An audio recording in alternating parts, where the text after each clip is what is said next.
శుభోదయం. నారుమంచి నోట ఓ మంచి మాట, ఈ శీర్షికన ఈ రోజున సభకు నమస్కారం. ఇదండి విషయం. సభకు నమస్కారం. సభకు నమస్కారం అని ఎందుకు చెప్తున్నామంటే, ఏ సభ జరిగినా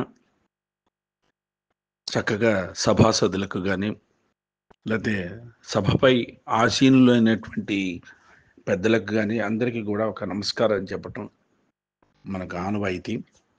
అందుకనే సభకు నమస్కారం అనే టైటిల్. ముఖ్యంగా ఇది నేను చెప్పదలుచుకుంది ఏంటంటే, సాంస్కృతిక వేదికలు లేదంటే ఆడిటోరియంస్ గురించి మనం మాట్లాడుకోవాలనిపించింది. పూర్వకాలంలో చక్కగా ఓపెన్ ఎయిర్ థియేటర్స్ ఉండేవి, తర్వాత కమ్యూనిటీ హాల్స్ ఉండేవి, తర్వాత ఆడిటోరియంస్ ఉండేవి చిన్న చిన్నవి. అక్కడ ఏ నాటక ప్రదర్శన జరిగినా, ఏ నృత్య ప్రదర్శన జరిగినా, లేకపోతే ఎట్లాంటి సభ జరిగినా సరే ప్రేక్షకులతో కిటకిటలాడిపోతూ ఉండేవి. ఒక విజయవాడ అని కాదు, ఒక తెనాలని కాదు, ఒక హైదరాబాద్ అని కానీ, ఎక్కడ చూసినా సరే.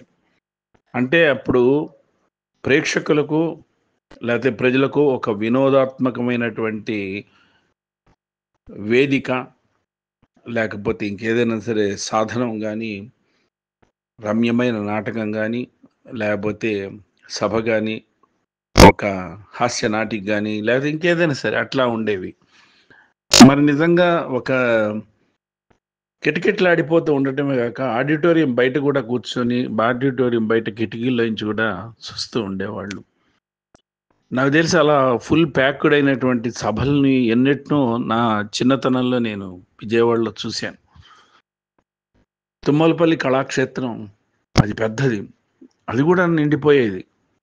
నాటకాలు జరిగిన, నాటక పరిషత్తులు జరిగిన, ఏదైనా సినిమా సభలు జరిగిన. అలాగే వెంకటేశ్వర విజ్ఞాన మందిరం అదే అంతే. ఇట్లా మనం విజయవాడలకు సంబంధించి ఆలోచించడమే కాకుండా, ఇటువైపు రవీంద్ర భారతి, లేకపోతే త్యాగరాయ గాన సభ ముఖ్యంగా, అలాగే పొట్టి శ్రీరాములు యూనివర్సిటీలో ఉన్న ఓపెన్ ఆడిటోరియం, ఇట్లా ఏవైనా సరే చాలా అత్యద్భుతంగా నిండిపోయి ఉండేవి. నిజంగా చెప్పాలంటే ఒక గొప్ప గొప్ప సాంస్కృతిక సంస్థలు, సుప్రసిద్ధ సాంస్కృతిక సంస్థలు ఎంతో తాపత్రయపడి, అప్పట్లో స్పాన్సర్స్ వచ్చేవాళ్ళు కండక్ట్ చేయడానికి ప్రోగ్రామ్స్, తాపత్రయపడి తపనబడి సభలు నిర్వహించేవారు. ముఖ్యంగా సినిమా వాళ్ళు వచ్చేటువంటి సభలకు విపరీతమైన జనం, ఆడిటోరియం కింద నిండేవాళ్ళు, పైన నిండేవాళ్ళు, అంత ప్రేక్షకులు సభ అయ్యేంత వరకు కూడా. మరి అలాంటి సందర్భాలు, అలాంటి పూర్వ వైభవాలు మనం ఎన్నో చూసాం. ఓ రవీంద్ర భారతి ఎప్పుడు కిటకిటలాడిపోతూ ఉండేది కళాకారులతో, లేకపోతే ప్రేక్షకులతో. ఎంతో కళా వైభవంగా ఉండేది. అక్కడ నటరాజు నాట్యం ఆడేవాడు సంతోషంగా. మరి అట్లాగే త్యాగరాయ గాన సభ, ముఖ్యమైనది త్యాగరాయ గాన సభ. అక్కడ పెద్ద పెద్ద వాళ్ళందరి, బాలమురళీకృష్ణ గారి దగ్గర నుంచి, ఎస్పి బాలసుబ్రహ్మణ్యం గారి దగ్గర నుంచి, పెద్ద పెద్ద వైణిక విద్వాంసుల వీళ్ళందరి కచేరీలు జరుగుతుంటే ఆ మెయిన్ హాల్ త్యాగరాయ గాన సభ ప్రధాన ఆడిటోరియం చాలా ఆనందం తాండవించేది ప్రేక్షకులతో, తన్మయత్వంతో. పండితులందరూ వచ్చేవారు ప్రేక్షకులుగా, పండితులు వేదిక మీద కూర్చుండేవాళ్ళు, బాగుండేది. కానీ ఇప్పుడు అలాంటి సభా వేదికలు కానీ, ఆడిటోరియంలు కానీ ఎలా ఉన్నాయండి? బోసిపోయి ఉన్నాయి, కన్నీరు మున్నీరుగా విలపిస్తున్నాయి. నిజం చెప్పాలంటే ఎవరికి వారే ఈ రోజున ఒక సాంస్కృతిక కార్యక్రమం పెట్టుకోవాలన్నా, లేకపోతే ఒక నాటక ప్రదర్శన వేయాలన్నా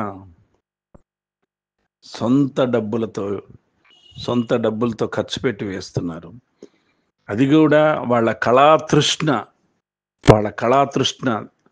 నెరవేర్చుకోవడానికి చేస్తున్నటువంటి ప్రయత్నాలు ఏదో తెలియదు, ఒక వ్యామోహం. 40 ఏళ్ల బట్టి కళారంగంలో ఉన్న వాళ్ళకి, 50 ఏళ్ల బట్టి కళారంగంలో ఉన్న వాళ్ళకి ఆ దుగ్ధ అంటామే, ఆ దుగ్ధ తప్పదండి. తప్పనిసరిగా ఏదో ఒకటి చెయ్యాలి, చేతి వదిలించుకోవాలి. ఇదివరకు స్పాన్సర్స్ దొరికేవాళ్ళు, ఇప్పుడు స్పాన్సర్స్ కూడా దొరకట్లేదు. ఇప్పుడు ఆలోచిస్తే గనక నిజంగా దైన్య స్థితి ఎలా ఉందో ఒక్కసారి ప్రేక్షకులు కానీ, లేకపోతే కళాకారులు కానీ, ఏ విభవానికి చెందిన వాళ్ళైనా సరే, ఏ రంగానికి చెందిన వాళ్ళు, అది సంగీతం కచేరీలు అవ్వచ్చు, పాట కచేరీలు అవ్వచ్చు, నాటక ప్రదర్శనలు అవ్వచ్చు, సాహితీ సదస్సులు అవ్వచ్చు, లేకపోతే సినిమా ఫంక్షన్స్ అవ్వచ్చు, ఏదైనా సరేనండి. ఈ రోజున త్యాగరాయ గాన సభను చూస్తే చాలా బాధేస్తుంది మనకి. గత కాలపు వైభవపు చిహ్నాలను తలుచుకుంటే, గత కాలపు వైభవాల్ని తలుచుకుంటే త్యాగరాయ గాన సభ ఈ రోజున 5 ముక్కలుగా చీలిపోయి ఉంది. 5 థియేటర్లు, మినీ థియేటర్లు అని పెట్టారు, మెయిన్ కాకుండా చుట్టుపక్కల. చివరికి ఇదివరకు మూత్రశాలలకు వెళ్ళే ప్రదేశాన్ని కూడా ఇప్పుడు ఒక ఆడిటోరియాన్ని చేసేసారు. అనకూడదు కానీ క్షమించండి. ఇట్లా 5 రకాలు పెట్టేసేసి 2000 లేకపోతే 1000 రూపాయలు పెట్టి ఏసీ ఇచ్చి, ఆన్లైన్ అంతా కూడా ఆన్లైన్లే, కంప్లీట్ ఆన్లైన్. ఇప్పుడు నిజంగా వేదిక మీద ఆశీనులైన వారు ఎక్కువ మంది ఉంటున్నారు, ప్రేక్షకులు చాలా తక్కువ మంది ఉంటున్నారు. మాట్లాడే వాళ్ళే ఎక్కువ మంది ఉంటున్నారు, ప్రసంగాలు వినేవాళ్ళు తక్కువ ఉంటున్నారు. కాదంటారా? ఇప్పుడు నిజంగా ఏదైనా సాహితీ సభ జరపాలి అనుకుంటే సాహితీ ప్రసంగాలు చేసేవాళ్ళు ఉంటున్నారు వేదిక మీద, కింద ఎవరు ఉండట్లే, వాళ్ళ తాలూకా వాళ్ళు ఉంటున్నారు, వాళ్ళ శ్రీమతులు కానీ, వాళ్ళ శ్రీవార్లు కానీ, పిల్లలు కానీ. అలా ఇంకా వేదిక మీద మాట్లాడే వాళ్ళకి ఏమనిపిస్తుందండి? ఓ సుప్రసిద్ధ హాస్య నటుడు ఈ మధ్య కాలంలో నేను కలిస్తే నాతో చెప్పాడు, ఏం మాట్లాడతామయ్యా, ఎదురుగా చూడు గొబ్బెమ్మలు పెట్టినట్టు అక్కడక్కడ గొబ్బెమ్మలు పెడతాం, సంక్రాంతికి అలా కూర్చున్నారు ప్రేక్షకులు, ఏం మాట్లాడతాం, ఏం స్పందన వస్తుంది, ఏం మాట్లాడాలనిపిస్తుంది చెప్పు.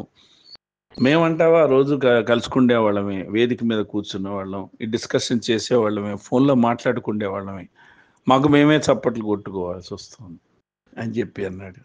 వాస్తవమే కదా ఇది అనిపించింది నాకు. నిజంగా త్యాగరాయ గాన సభకి వెళ్తే 5 ఆడిటోరియాల్లో 5 జరుగుతుంటాయి. మనం ఎవరిది ప్రోగ్రామ్కైనా వెళ్ళాలి అంటే అక్కడ ఎంక్వైరీ చేయాలి, వాచ్మెన్ కానీ ఎవరినైనా, పలానా వాళ్ళ కార్యక్రమం జరుగుతుందండి, ఎక్కడండి అని వాళ్ళు చెప్పాలి. తీరా పైకి వెళ్ళి కూర్చుంటే 10 మందికి మించి ప్రేక్షకులు ఉండట్లే. వాళ్ళే ఇప్పుడు ఏదైనా ఆర్కెస్ట్రా జరుగుతుంది, లేదా పాట కచేరీ జరుగుతుంది, లేకపోతే ఇంకేదైనా సాహితీ సదస్సు జరుగుతుంది, లేకపోతే కవి సమ్మేళనం జరుగుతుంది, 10 మంది 15 మంది కూడా ఉండట్లేదండి. నిజంగా ఎంత బాధాకరమైన విషయం అంటే ఎవరి వింగు వాడదనమాట. ఇప్పుడు సాహిత్యం మీద ఇంట్రెస్ట్ ఉన్నటువంటి వాళ్ళు సాహితీ ఆడిటోరియంలోకి వెళ్తున్నారు, పాటల మీద ఇంట్రెస్ట్ ఉన్నవాళ్ళు ఆ పాటల దగ్గరికి వచ్చి కూర్చుంటున్నారు. అట్లా డివైడ్ అండ్ రూల్ లాగా అట్లా కూర్చోవటంతో అసలు ఎవరూ లేదు.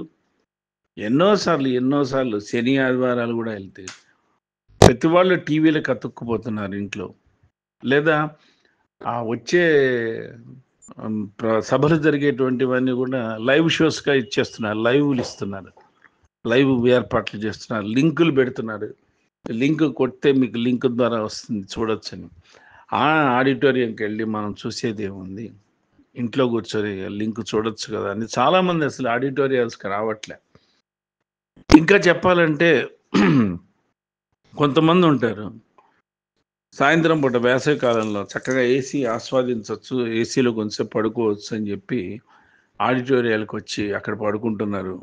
అలాగే వాళ్ళకి అతిథి మర్యాదలతో పాపం ఏదో వాళ్ళు స్నాక్స్ లాగా ఏర్పాటు చేస్తారు నిర్వాహకులు, 2 సమోసాలు, ఒక టీ లాంటిది, ఓ మంచినీళ్ళ బాటిల్, అలాంటివి కూడా తీసుకుంటున్నారు. ఎవరు అని ప్రశ్నించడానికి వీల్లేదండి. వాళ్ళు మహారాజా పోషకుల్లాగా వాళ్ళని పోషించడమే అలాంటి వాళ్ళని. ప్రేక్షకులు కాదు వాళ్ళు, సగటు మనుషులు కాదు. ఆ రోజు గడిచిపోతే చాలు వాళ్ళకి. అలాంటి వాళ్ళు కూడా వస్తున్నారండి ఈ రోజున ఆడిటోరియాలకి. ఎక్కువ మంది వాళ్ళే ఉంటున్నారు. చక్కగా ఏసీ ఆస్వాదిస్తున్నారు, ఆ పెట్టేది తింటున్నారు. ఇంకా కిందకెళ్ళి ఇంకా ఫ్లోర్లో ఏదైనా దొరికితే అక్కడ పెట్టేది తింటున్నారు. ఆ రోజు గడిచిపోతుంది. మొన్నటి ఇట్లా నిర్విరామంగా జరిగేటువంటి సాంస్కృతిక కార్యక్రమాలకు, సాహితీ సదస్సులకు, ప్రతి చోట కూడా ఈ సభకు నమస్కారం అని అనుకోవటంలో ఏంటంటే, కళాకారులకు ఉత్సాహ ప్రోత్సాహాలు లేవు. ఆర్కెస్ట్రా పెట్టుకుంటాం, మనకి మనమే పాటలు పాడుకుంటాం, మనకి మనమే చప్పట్లు కొట్టుకుంటాం. కింద కూర్చొని 10 మంది కూడా ఉండట్లే. ప్రోగ్రామ్స్కి ఏ ప్రోగ్రామ్ పెట్టినా అనిపిస్తుంది, ఎందుకు ఈ ప్రోగ్రామ్స్ కండక్ట్ చేస్తున్నారు వీళ్ళు, ఎందుకు డబ్బులు ఖర్చు పెట్టుకుంటున్నారు. వాళ్ళు డైరెక్ట్గా చెప్తున్నారు వేదికల మీద, మాకు ప్రేక్షకులు అవసరం లేదు, మాకు తగ్గ ప్రేక్షకులు మాకు వస్తారు, అభిరుచులు ఉన్న వాళ్ళే ఇక్కడికి వచ్చి కూర్చొని వింటారు, మేమేమి నిరాశ చెందట్లా, నైరాశ్యం చెందట్లా. మా కుటుంబ సభ్యులందరం కలిసి కూర్చొని ఒక చోట ఒక సమావేశం చేసినట్టుగా, కుటుంబ సభ్యులు అందరం ఉన్నట్టుగా ఈ పాటలు పాడే వాళ్ళంతా, ఆర్కెస్ట్రా వాళ్ళంతా కూర్చుంటున్నాం అంటున్నారు. ఇదివరకు కనీసం ఆర్కెస్ట్రాతో ఒక వయోలిన్, ఒక లేకపోతే మృదంగం, లేకపోతే ఒక ఇది సితారా, ఇవన్నీ పెట్టుకొని ఇన్స్ట్రుమెంట్స్ ఉండేవి. ఇప్పుడు మ్యూజిక్ ట్రాక్స్ అయిపోవటంతో అసలు ఎవరు ఉండట్లే. కేవలం పాటలు పాడేవాళ్ళు మాత్రమే స్టేజ్ మీద ఉంటారు లోన్లీగా. మ్యూజిక్ ట్రాక్ ఆటోమేటిక్గా వెళ్ళిపోతూ ఉంటుంది, అది ఆపరేట్ చేయటంతో. ఇక పాడేవాళ్ళ సంగతి చెప్పక్కర్లేదండి. జనరంజకంగా పాడేవాళ్ళు కొందరైతే నిజంగా కొంతమంది హింసిస్తారు పాటలతో జనాన్ని, ఎదుటి వాళ్ళ ప్రేక్షకుల్ని. మనకు అర్హత ఉందా లేదా, గొంతు బాగుంటుందా లేదా, శృతిబద్ధంగా ఉంటుందా, పాట పాడుతున్నామా, ఏం చేస్తున్నాం అసలు అన్నది కూడా తెలియకుండా నిజంగా విద్వాంసులు ఉన్నారు. విద్వాంసులు కాదు, విధ్వంసులు వాళ్ళని. ఇట్లా ఏది ఎట్లా ఉన్నా సరే ప్రేక్షకులు కరువైపోతున్నారండి. ఈ రోజున ధైర్యం చేసి గొప్ప గొప్ప సాంస్కృతిక సంస్థలు ఏదైనా సరే ఒక కార్యక్రమాన్ని, ఒక సాంస్కృతిక కార్యక్రమాన్ని బృహత్తరంగా చేయాలని సంకల్పించిన ప్రేక్షకులు ఉండట్లేదు. అలాగే వక్తలు కూడా పర్మనెంట్గా వాళ్ళు ఆస్థాన విద్వాంసులాగా వాళ్ళే వస్తూ ఉంటారు. ప్రతి దాంట్లో, ప్రతి సభలో వాళ్ళే కనబడతారు. వాళ్ళకే విసుగు పుడుతుంది, ఇక చాలేవయ్యా కొంతకాలం మా ఫేస్లు ఏం చూస్తాము, ప్రతి చోట మేమే కలుసుకోవటం, ఏం గురుగారు మన సభ బాగా జరిగిందా అనుకోవటం, మేమే చరివిత చరణంగా ఉంది. కొత్త వాళ్ళని, ఔత్సాహికులను ప్రోత్సహించాయి అంటే ఔత్సాహికులు ఎవరు వస్తున్నారు? ఎవరూ రావట్లే. కొంతమంది ఇక సభలోకి వచ్చేటప్పటికి పాపం కష్టపడి ఒక సభను నిర్వహించడానికి చాలా బడ్జెట్ పెట్టుకొని, ఖర్చు పెట్టుకొని, ఒక పుస్తకావిష్కరణ కానీ లేకపోతే ఏదైనా ఏర్పాటు చేసుకుంటే వచ్చి సభలో మాట్లాడేటువంటి వాళ్ళు పెద్దవాళ్ళే, సుప్రసిద్ధులే. వాళ్ళందరూ కూడా సంఘంలో పేరు ప్రతిష్టలు ఉన్నవాళ్లే ఆ సభా వేదిక మీద తన ప్రసంగాలలో అదొక స్టైల్ అనుకుంటారో లేదో, అప్పటికప్పుడు ఆ పుస్తకాన్ని చూసి, పుస్తకాన్ని ఆవిష్కరణకు వచ్చానంటాడు. పుస్తకం పేరు తెలియదు, టైటిల్ ఏంటి, శీర్షిక ఏంటో, రైటర్ ఎవరో తెలియదు. కొంతమంది వెనక బ్యానర్ని చూసి ఆ బ్యానర్ని బట్టి ఆ టైటిల్ని చెప్తుంటారు. కొంతమంది నన్ను ఎందుకు పిలిచాడో తెలియదు ఈ సభకు, ఏదో నా మీద ఉన్న అభిమానంతో పిలిచాడు, అసలు నాకు సాహిత్యం మీద ప్రవేశమే లేదు, సాహిత్యం చదవని ఇంట్రెస్ట్ లేదు, సరే పిలిచాడు కదా అని చెప్పొచ్చాను. పుస్తకం చేతికి ఇచ్చాడు, ఇంటికి వచ్చి 4 రోజుల క్రితం అది అట్లాగే పడుంది, నేనేం చెప్పను ఇది. కానీ పుస్తకాన్ని అట్లా తిరగేస్తే మధ్య మధ్యలో మంచి మంచి పదాలు దొరికాయి, మంచి మంచి పదాలు దొరికాయి అని చెప్పి 2-3 కొటేషన్లు చెప్పి ముక్తాయింపుగా, ముక్తసరిగా ఏదో మొక్కుబడిగా మాట్లాడేసి వెళ్ళిపోయే వాళ్ళు కొంతమంది ఉంటున్నారు. కొంతమంది అయితే అసలు సాహిత్యంతో నాకు సంబంధం లేదు, నాకు సభలతో సంబంధం లేదు, నన్ను సినిమా వాడని పిలిచారు, నేను ఒకటే చెప్తాను, ఈ రైటరు గొప్పవాడు అవ్వాలి, మంచి పేరు ప్రఖ్యాతులు తెచ్చుకోవాలి, అంతే అని చెప్పేవాళ్ళు కొంతమంది. ఇట్లా అంటే పాపం ఆ నిర్వాహకుడు, ఆ రైటరు, గ్రంథావిష్కరణ చేసుకునేవాడు నైరాశ్యం చెందేటట్టు మాట్లాడతారండి. కనీసం పొగడ్తలు పన్నీరులాగా ఒకరినొకడు పొగుడుకోవటం. ఇక మైకు దొరికింది కదా అని కొంతమంది మైకాసురులు సోత్కర్షలు ఎక్కువైపోతాయి. బిస్కెట్లు వేసుకోవటం, వాళ్ళకి వాళ్ళే బిస్కెట్లు వేసుకోవటం, వాళ్ళ గురించి వాళ్ళు చెప్పటం. సమయ పాలన ఉండదు, క్రమ పద్ధతి ఉండదు, ప్రోటోకాల్ ఉండదు. అసలు ఏం మాట్లాడుతున్నాడో తెలియదు. ఒక సబ్జెక్ట్ నుంచి ఒక సబ్జెక్ట్లోకి వెళ్ళిపోతాడు. కాలాతీతం అయిపోయింది అంటాడు, అరగంట తింటాడు, ముప్పావు గంట మాట్లాడతాడు. ఎవరు తెలియదు అట్లా. పక్కవాడితో అంటాడు బాగా మాట్లాడానా అన్నట్టుగా. ఇలాంటివి కొన్ని చోట్ల మనం చూస్తూ ఉంటాం. వేదిక మీద కూర్చున్న వాళ్ళకి ఎక్కువ మంది కూర్చుంటారు, 13 మంది దాకా కూర్చుంటారు. ప్రేక్షకులు ఒక 5-6 ఉంటారు. ఈ 13 మందికి 2 బొకేలే తిరుగుతూ ఉంటాయండి. పుష్పగుచ్చం ఇవ్వగానే వెంటనే వెనక నుంచి వచ్చేవాడు పుష్పగుచ్చం తీసుకోవటం, మళ్ళీ ఇంకోటి ఇవ్వటం. ఎందుకని ఈ సభలు జరుగుతాయో అసలు ఏంటో ఓసారి నిర్జీవం అయిపోయింది. ఈ రోజున సాంస్కృతిక వేదికలు, మరి అలాగే సాంస్కృతిక సంస్థలు ఆలోచిస్తే కొన్ని ప్రతిష్టాత్మకమైనటువంటి సాంస్కృతిక సంస్థలు ఉన్నాయి. ఎన్నో కార్యక్రమాలకు శ్రీకారం చుట్టిన సాంస్కృతిక సంస్థలు ఉన్నాయి. సినిమా వాళ్లను ప్రేక్షకులకు, తెలుగు వాళ్లకు పరిచయం చేసిన సాంస్కృతిక సంస్థలు చెన్నై నుంచి వ్యయ ప్రయాసలు కోర్చి సినిమా వాళ్ళని తీసుకొచ్చి క్రియేట్ చేసి గొప్ప సంచలనాలు సృష్టించిన సాంస్కృతిక సంస్థలు. ఆ రోజుల్లో నాకు తెలిసి రవీంద్ర భారతిలో మధ్యాహ్నం 12 గంటలకు సినిమా వాళ్ళ సభ జరిగితే ఫుల్ ప్యాక్డ్ కిటకిటలాడిపోయిన రోజుల్ని నేను చూశాను. అలనాటి తారలను తీసుకొచ్చి ఆ క్రెడిట్ అంతా కూడా మహానుభావులు కొందరు ఉంది. వాళ్ళందరూ ఈ రోజున చాలా మానసికంగా బాధపడుతున్నారు. పైకి చెప్పుకోలేని బాధ, సభని నిర్వహించలేని బాధ, ఖర్చులతో కూడిన బాధ, స్పాన్సర్షిప్ లేని బాధ. అలాగే పిలిచినా సరే గెస్టులు రావట్లేదు. ఎందుకే ప్రేక్షకులు లేని చోట మేము వచ్చి అని. ఒకవేళ వచ్చినా ఒక 5 నిమిషాలు ఉండేసి వెళ్ళిపోతున్నారు. చాలాసేపటికి వస్తారు. సభ 6:30 కానీ రాస్తే అక్కడ 7:30, 8కి ప్రారంభం అయ్యే సభలు కూడా ఉన్నాయి. కాబట్టి సభకు నమస్కారం అని ఎందుకు చెప్తున్నా అంటే, విస్తృతంగా సభలు ఎక్కువైపోతున్నాయి, కార్యక్రమాలు ఉన్నాయి, అన్నీ ఉన్నాయి. మీరు వెళ్ళి చూడండి, త్యాగరాయ గాన సభకి వెళ్ళండి, 5 ఆడిటోరియాల్లో ప్రోగ్రాంలు జరుగుతూనే ఉంటాయి. ప్రేక్షకులు 5గురు ఉంటారు. వాళ్ళు ఇష్టం వచ్చినట్టు పాడుతూ ఉంటారు, వాళ్ళు ఇష్టం వచ్చినట్టు మాట్లాడతారు, వాళ్ళు ఇష్టం వచ్చినట్టు నాటక ప్రదర్శనలు చేస్తారు. వాళ్ళకొక ఆనందం అది. వాళ్ళ కుటుంబానికి, వాళ్ళ పరిధి వరకు, వాళ్ళ ప్రేక్షకుల వరకు, వాళ్ళ సర్కిల్ వరకు అదొక ఆనందం, అదొక సంతోషం. ఇక్కడ ఈ రోజున సభ పెట్టుకున్నాం అదొక తృప్తి. ఈ రోజున నలుగురు ముందు పాడుకున్నాం, ఒక 5,000 ఖర్చు అయితే అయింది, లేకపోతే ఒక 10,000 ఖర్చు అయితే అయింది అని చెప్పి అనుకుంటూ చేస్తున్నారండి.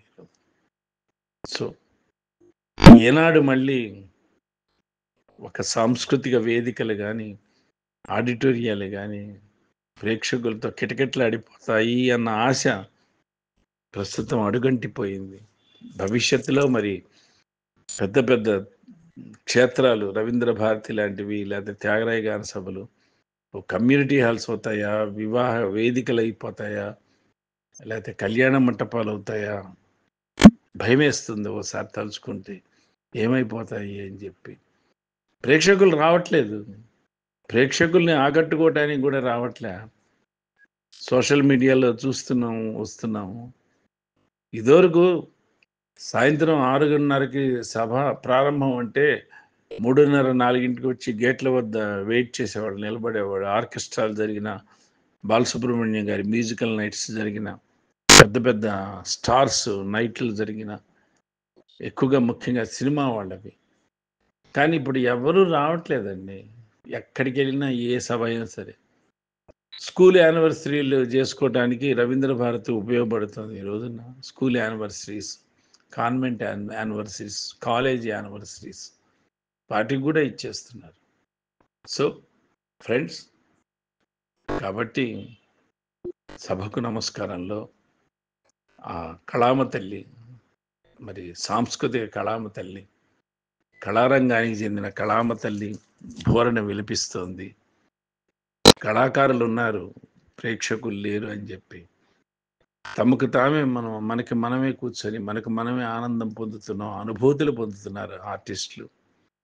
మరి నిజంగా సభారంజకంగా తమ ప్రతిభను చాటుకోవడానికి ప్రేక్షకులు వస్తేనే ఏ ఆర్టిస్ట్కైనా సరే ఆ చప్పట్లేరా ఆకలిగా ఉన్న కళాకారుడికి పంచభక్ష పరమాన్నాలు అన్నట్టుగా మరి ఆ ప్రేక్షకులే వస్తే, నిండుగా ప్రేక్షకులు వస్తే హుషారు వస్తుంది, చైతన్యం వస్తుంది. కళ 10 కాలాల పాటు బతుకుతుంది, మనగలుగుతుంది. ఆ రోజులు వస్తాయా? వస్తాయా? రావాలనే ఆశిద్దాం. స్వస్తి భవదీయుడు నారుమంచి.